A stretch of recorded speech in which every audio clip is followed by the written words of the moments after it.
कसा कमी त्रास होईल, कार्यकर्त्याला कसा त्रास होईल, आपल्या सहकाऱ्यांना कसा कमी त्रास होईल याबद्दलचा प्रयत्न. त्याच्यामध्ये वाटेल ते काही जण सकाळचा 9चा भोंगा लागतो, त्यांनी पण अजित पवारांनी असं केलं, अरे काय केलं, उगीच उचलली जीभ लावली टाळ्याला. त्या संदर्भामध्ये कुठं तुम्हाला पुरावा मिळाला की अजित पवारांनी नाव बदललं आणि ते काय कार्ड घेतलं?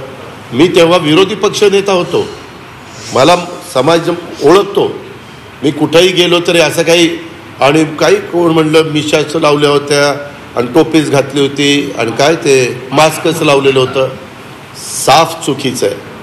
त्यामध्ये जर हे सिद्ध झालं तर मी राजकारणातून निवृत्त होईल, नाही सिद्ध झालं तर हे ज्या लोकांनी नौटंकी चालवली ना वेगवेगळ्या लोकांनी पार्लमेंटपासून इथपर्यंत, त्यांना थोडी नाही जनाची नाही मनाची वाटायला पाहिजे. उगीच कुणीतरी बातमी लावतं एखादी चॅनल आणि त्या बातमीमध्ये कुठंही आधार नाही, त्या बातमीचा कुठंही पुरावा नाही, त्या बातमीमध्ये कुठं बाबा ते कॅमेऱ्यामध्ये कुठं बाबा अजित पवार गेलेत आणि काहीतरी त्यांनी वेगळंच हे केलेलं आहे, काही युनिफॉर्म परिधान केलेला आहे. ह्या प्रकारचे ज्या काही गोष्टी आहेत, मी महाराष्ट्राला सांगतो, हे निव्वळ माझी बांधव. मी ठरवलेलं होतं की खरं तर कुणाच्याबद्दल बोलायचं नाही, आपलं विकासाचं काम सांगायचं, आपल्या ज्या योजना आहेत त्या आपण लोकांच्या समोर सांगायच्या. आम्ही गरिबांच्या करता करतोय, आम्ही महिला मायमाऊली मुली यांच्याकरता करतोय, युवा युवतींच्या करता करतोय, माझ्या शेतकरी मित्रांच्या करता करतोय, आमच्या वेगवेगळ्या घटकाकरता आम्ही ह्या योजना सगळ्या करतोय, हे आम्हाला त्या ठिकाणी सांगायचं आहे. आणि त्या योजना ह्या पूर्णपणे कायमच्या कशा चालतील अशाही पद्धतीचं आमचं सगळ्यांचं नियोजन आहे आणि विचारांती त्या दिलेल्या योजना आहेत. त्यांच्यावर विश्वास ठेवावा. मी शब्दाचा पक्का आहे. माझ्या सगळ्यांना आव्हान आहे की ह्या योजना पुढं पण त्या ठिकाणी चालू राहतील. तुम्ही आम्हाला आशीर्वाद द्या.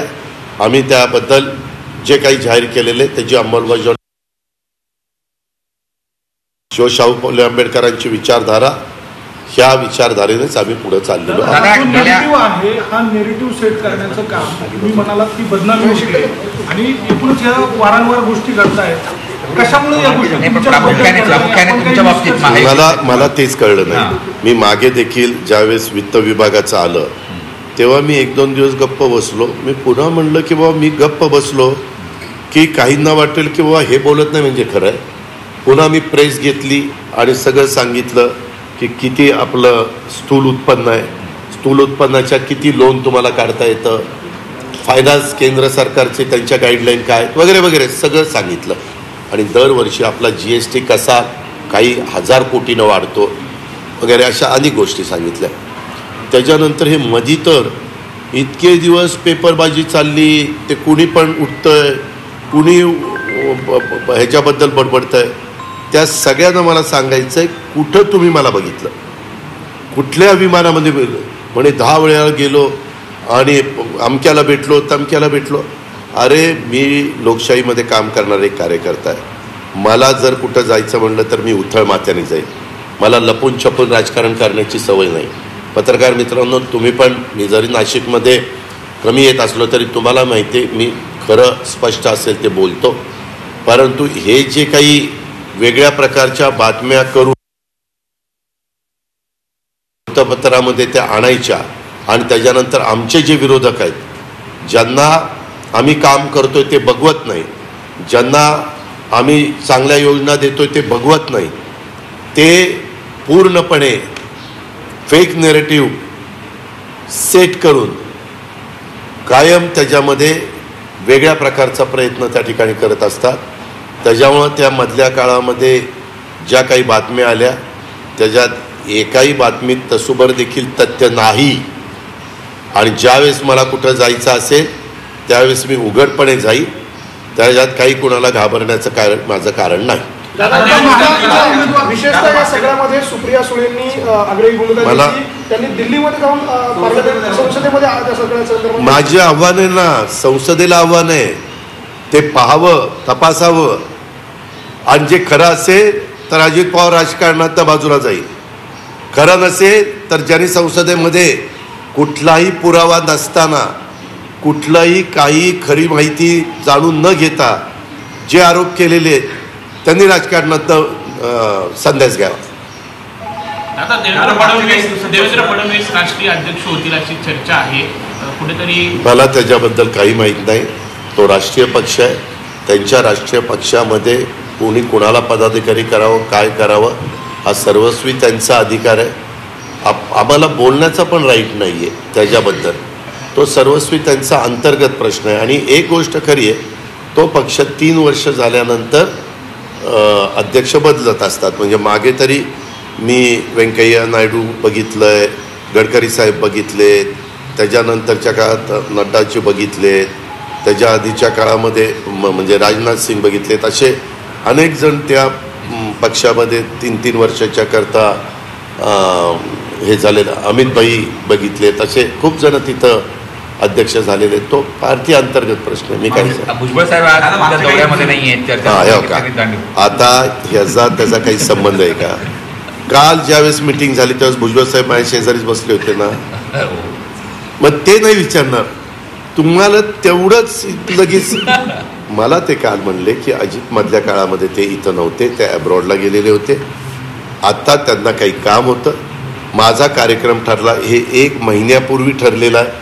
1 महिन्यापूर्वी आज 3 तारीख ना, 2 तारीख नितीननी घेतली होती. गेल्याही वर्षी नितीननी तारीख घेतली होती. तेव्हाच त्याने सांगितलं होतं की मला एक कळवण आणि एक सुरगाण्याला कार्यक्रम पाहिजे. आणि त्याच्यामुळं मी आणि आदिती आलो. आता आदिती तटकरे माझ्याबरोबर आहे. दुपारपर्यंतच आहेत. दुपारनं त्यांना मुंबईला जायचं आहे, कारण 6ला त्यांची मुंबईत मिटिंग आहे. उद्या बातमी होईल. निम्म्याच कार्यक्रमात अजित पवारांच्या बरोबर तटकरेताई होत्या. नंतर त्या नाराज होऊन गेल्या का काय? त्या पुढच्या अर्ध्या दौऱ्यात नव्हत्या. आणि काही नाही, आम्ही सगळे एक परिवार म्हणून काम करतोय. त्या संदर्भामध्ये काही जर असेल तर आम्ही तुम्हाला सांगू ना, आम्ही प्रेस बोलून सांगू. आत्ता पण ज्यावेळेस मला दिलीपरावांनी सांगितलं की दादा पत्रकार मित्रांना कळलंय तुम्ही इथं आलाय, तर ते बाहेर आलेले आहेत. मी म्हणलं आता आमचं बोलणं झालं, त्यांच्या घरातल्यांनी मला स्वागत केलं. त्या सगळ्या बोलणं झाल्यावर म्हणलं बोलवा पत्रकार मित्रांना, कारण शेवटी आम्हाला तुमच्याशी संबंध ठेवणं, तुम्हाला आमच्याशी संबंध ठेवणं हे गरजेचंच आहे. कारण वेगवेगळ्या बातम्या काढणं हे तुमचं काम आहे, पण त्या बातम्या ॲथॉन्टिक असल्या पाहिजे, त्या बातम्या खऱ्या असल्या पाहिजे. एवढीच माझी आपल्याला आपल्यामार्फत राज्यामधल्या पत्रकार मित्रांना विनंती, आव्हान आहे, देशातल्या पत्रकार मित्रांना आव्हान आहे. भाजप हिंदुत्वाच्या मुद्द्यावर आक्रमक झालेली आहे, हिंदुत्वाच्या मुद्दे घेऊन पुढे जाणार आहे, ज्यामध्ये लव्ह जिहाद असेल, लँड जिहाद असेल, त्यामुळे राष्ट्रवादी काँग्रेसचे नुकसान होईल असं वाटतं. ज्या त्या पक्षांनी काय करावं हा त्यांचा प्रश्न आहे. मध्ये आम्ही 2.5 वर्ष उद्धव ठाकरे, आम्ही आणि काँग्रेस काम करत होतं.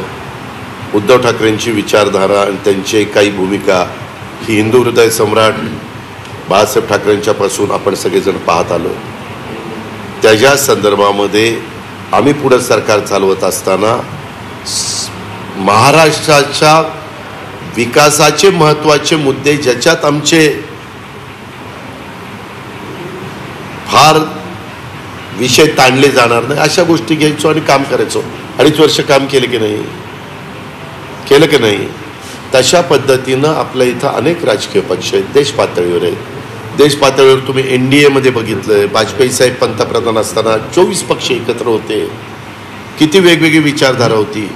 परंतु देशाच्या भल्याकरता त्यांनी वाजपेयी साहेबांनी एकदा 13 दिवस, एकदा 13 महिने आणि एकदा 5 वर्ष सरकार चालवलं. UPAचे प्रमुख कोण होते? डॉक्टर मनमोहन सिंगजी. त्यांनी देखील 10 वर्ष सरकार चालवलं. अनेक वेगवेगळ्या राजकीय पक्षाचे घटक त्याच्यामध्ये होते ना, का नव्हते? एक पत्रकार मित्रांनो लक्षात घ्या, आज तुमच्या माझ्या महाराष्ट्राची भौगोलिक परिस्थिती, राजकीय परिस्थिती पाहता चांद्यापासून बांद्यापर्यंत एका पक्षाचं सरकार येण्याचा काळ आत्ता तरी महाराष्ट्रात दिसत नाही. ही काळ्या दगडावरची पांढरी रेघ आहे. त्यामुळं वेगवेगळ्या विचारधारेचे लोक एकत्र येतात आणि राज्याच्या सर्वांगीण विकासाच्या करता आपापल्या परीने प्रयत्न करतात. दादा, माहितीचे उमेदवार देत असताना नेमका काय क्रायटेरिया असणार आहे? कारण वेगवेगळ्या साधारण त्या संदर्भामध्ये प्राथमिक चर्चा झालेली आहे. प्राथमिक चर्चा अशी झालेली आहे, ते खुणवायला लागलेत चला म्हणून. तर प्राथमिक चर्चा अशी झालेली आहे की सिटिंग जागा ज्यांच्या आहेत त्या जागा साधारण त्यांच्याकडे राहाव्यात, पण काही सिटिंग जागा देखील त्या तिघांच्या मध्ये एकमत होऊन एखादी सिटिंग जागा ए नी सोडली आणि बी न स्वीकारली तर त्यात बी न एला सोडली पाहिजे, किंवा ए नी सोडलेली जागा सी न घेतली तर सी न त्या बदल्यात एक सिटिंग जागा सोडलीच पाहिजे. इथंच मध्ये काहीतरी आमचे प्रांताध्यक्ष तटकरे साहेबांनी एक स्टेटमेंट केल्यानंतर लगेच वेगवेगळ्या बातम्या विशेषतः दिंडोरीच्या बाबतीत आल्या. मी सर्वांना सांगतोय की याबद्दल साधारण सिटिंग जागा ज्यांना त्यांना राहाव्यात अशी प्राथमिक चर्चा झाली आहे, प्राथमिक.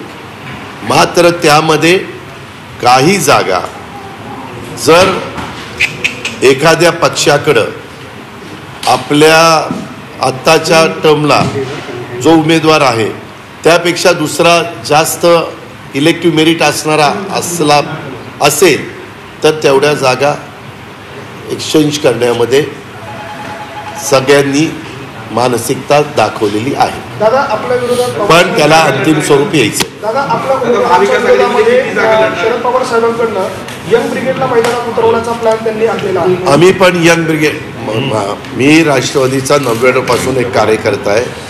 99 पासून राष्ट्रवादीमध्ये पत्रकार मित्रांनो तुम्हालाही अनेकांना माहिती आहे की अनेकदा मी स्वतः नवीन चेहऱ्यांना संधी देण्याचा प्रयत्न केला. मागच्या वेळेस पण निलेश लंके असेल, सुनील शेळके असेल, सुनील भुसारा असेल, मी कितीतरी संदीप क्षीरसागर असेल, मी कितीतरी तरुणांची नावं सांगू शकतो